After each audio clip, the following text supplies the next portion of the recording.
የአዶናይ አካውንት የጠፋ ብላችሁ ለተጨናነቃችሁ ሰዎች እውነታችሁ ነው። አካውንቴ አሁን የለም፣ ልታገኙት አትችሉም። ሜቢ ብታገኙት ቪዲዮዎቼ እንዳለ በአጠቃላይ ጠፍቷል። አይ ቲንክ ለብዙ ጊዜ ሲጠበቅ የነበረ ነገር ነው ይሄ። በብዙ ሪፖርት፣ በብዙ ኮሚኒቲ ጋይድላይን፣ በብዙ ነገሮች አልፈን እዚህ ደርሰናል። ኤኒዌይስ አዶናይ ፋውንዴሽን የሚል ይህ አካውንት ፎሎ አድርጉት ጋይስ። ቪዲዮዎቼም እና የአሜሪካ ቆይታይም በዚህ አካውንት የምታዩ ይሆናል። ቲክቶክ ባን ካላደረገው ማለት ነው።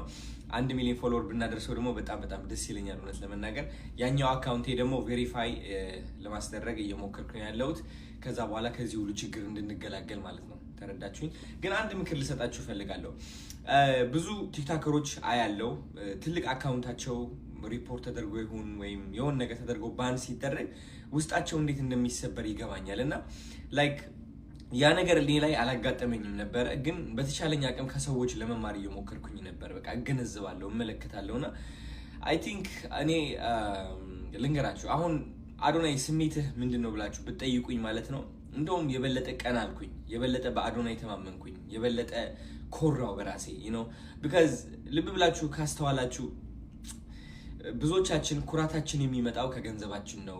ለራሳችን ያለን ከፍታ የሚመጣው ከውጫዊ ህይወታችን ነው። ስኬታማ ካሉን ራሳችን ድንን እናስብላለን። ገንዘብ ከሌለን እናፍራለን፣ እንሸማቀቃለን፣ አነጋገራችን ይቀየራል። ግን ትክክለኛ የስኬት ህግ ምንድነው መሰላችሁ? ኢቭን ወድቀህም እያለ ሊሆን ይችላል ወይም የማትፈልገው ነገር አጋጥሞብህ እያለ ቀና ብለህ መሄድ መራመድ ከቻልክ እናም ራስህን ማድነቅ ከቻልክ ስቲል አንደኛ እንደሆንክ ማመን ከቻልክ ከዚህ በላይ ምንም ነገር የለም። ኒፕሲ ሀስል ምን ብሎ ተናገረ መሰላችሁ? never let a hard time humble us ይላል። never let a hard time humble us። ብዙዎቻችን በችግር ስናልፍ፣ ድህነት ውስጥ ስንሆን፣ ከባድ ነገር ሲያጋጥመን ያ ከባድ ነገር ማለት ነው ድንን እንድንል ያደርገናል። ዝቅ እንድንል፣ ራሳችን እንድናሸማቅቅ፣ ብርሃናችን እንድናሳንስ ነው። never let a hard time humble us። ምንም አይነት ከባድ ቀን መጥቶ humble ሊያደርገን አይችልም። እውነት ለመናገር ስቲል ከፍታ ላይ ነን።